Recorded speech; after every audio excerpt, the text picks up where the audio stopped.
नमस्कार दोस्तों, बाराबंकी टीचर्स अड्डा में आपका स्वागत है। जैसा कि आपको जानकारी होगी कि यूपी पुलिस की भर्ती बोर्ड द्वारा जो है ना एग्ज़ाम सिटी और डेट को जो है ना जारी कर दिया गया है। अगर आपने उसको नहीं देखा है तो सरकारी रिजल्ट पे जा करके यूपी पुलिस भर्ती बोर्ड की साइट पे जा करके आप अपनी एग्ज़ाम सिटी और डेट को कंफर्म कर सकते हैं और अपनी तैयारी के लिए देख सकते हैं कि कितना आपके पास पर्याप्त समय बचा हुआ है। ठीक है, तो आप लोग देख लीजिएगा अपना एडमिट कार्ड। तो आज हम लोग एक क्लास लेके आए हैं। ये बहुत से कुछ छोटे छोटे टॉपिक है जिनसे परीक्षा में क्वेश्चन आपके बनते हैं। तो उन्हीं टॉपिकों में से आज का हमारा एक टॉपिक है किसमें है जो है ना कौन सा अम्ल पाया जाता है। यहाँ से भी परीक्षा में क्वेश्चन बन जाते हैं। ठीक है, तो आइए स्टार्ट करते हैं टॉपिक को। टॉपिक का हमारे नाम है किसमें कौन सा अम्ल पाया जाता है। ये आपको टॉपिक का नाम है। ठीक है, यहाँ से परीक्षा में इससे पहले भी क्वेश्चन देखे गए हैं और आपसे परीक्षा में पूछ सकता है। तो 1 से 2 नंबर आप यहाँ से इजीली कवर कर सकते हैं।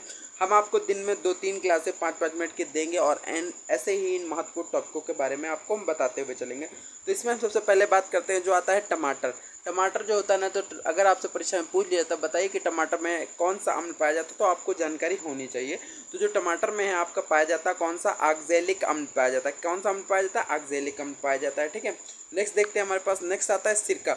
सिरके में आपका कौन सा अम्ल पाया जाता है, ये भी आपको जानकारी होनी चाहिए। परीक्षा में कई बार पूछा गया क्वेश्चन है और बहुत ही महत्वपूर्ण प्रश्न भी है। कई बार यूपी परीक्षाएं, अभी तक जितनी परीक्षाएं यूपी भर्ती बोर्ड द्वारा कराई गई हैं उनमें कई बार ये क्वेश्चन पूछा गया क्वेश्चन है। ठीक है, तो सिरका में जो है ना कौन सा अम्ल पाया जाता है, वो पाया जाता है आपका एसिटिक अम्ल पाया जाता है। ठीक है, ये आपको पता होना चाहिए। इमली की बात करते हैं, ये भी आपके लिए इंपॉर्टेंट है कि इमली में कौन सा अम्ल पाया जाता है। तो इमली में जो आपका अम्ल पाया जाता है उस अम्ल का नाम है आपका टार्टरिक अम्ल। क्या नाम है उसका, टार्टरिक अम्ल नाम है। ठीक है, नेक्स्ट आता है हमारा चाय या कॉफ़ी। ठीक है, आप देखते होंगे घर में लोग चाय और कॉफ़ी पूछते हैं। अगर आपसे इससे परीक्षा में क्वेश्चन बनता है कि बताइए कि चाय और कॉफ़ी में कौन सा अम्ल पाया जाता है, तो ये भी आपको जानकारी होनी चाहिए।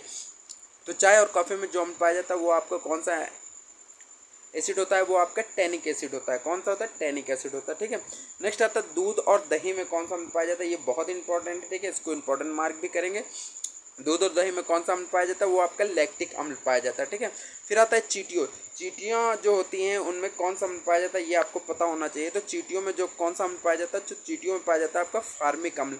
कौन सा पाया जाता है, फार्मिक अम्ल पाया जाता है। और आता है बात करते हैं संतरा और नींबू।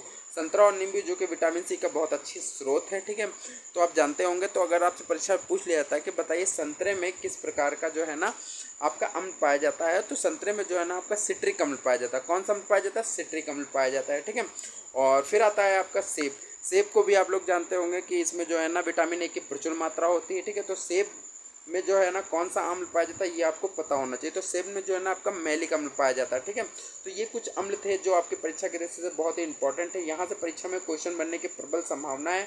आपको एक ना एक क्वेश्चन यहाँ से देखने को मिलेगा जरूर। ठीक है, तो ये आपका है किसमें कौन सा अम्ल पाया जाता है, ये आपका एक टॉपिक। अगर आप चाहें तो इसका स्क्रीनशॉट ले सकते हैं, मैं आपको दे रहा हूँ, देख लीजिए। आप इसका चाहें तो एक स्क्रीनशॉट ले सकते हैं और आप इसको इजीली वे में एक बार दिन में 1 से 2 बार इसको देखेंगे तो आपको इजीली कंठस्थ हो जाएंगे और आप परीक्षा में अगर यहाँ से कोई क्वेश्चन बनता है तो आप उसको बना पाएंगे। ठीक है, तो ये हमारा छोटा सा टॉपिक है। यहाँ से आपको परीक्षा में 110% है कि आपको 1 से 2 नंबर के क्वेश्चन देखने को मिलेंगे हर एक शिफ्ट में। ठीक है, इसलिए आपके लिए बहुत ही महत्वपूर्ण टॉपिक हो जाता है। ठीक है, मैं 1 घंटे बाद आपको एक दूसरा टॉपिक दूंगा, उसमें आप देख लीजिएगा। ऐसे ही बहुत ही महत्वपूर्ण टॉपिक हैं जिससे परीक्षा में क्वेश्चन बनते हैं। उन सभी टॉपिकों को हम आपको छोटी छोटी वीडियोस में प्रोवाइड करा देंगे। ठीक है, तो अगर आप हमारे चैनल पर नए हैं तो हमारे चैनल को सब्सक्राइब कर लीजिए और हमारे वीडियो अगर आपको अच्छे लगे तो उसको लाइक कर दीजिएगा। ठीक है, चलिए धन्यवाद।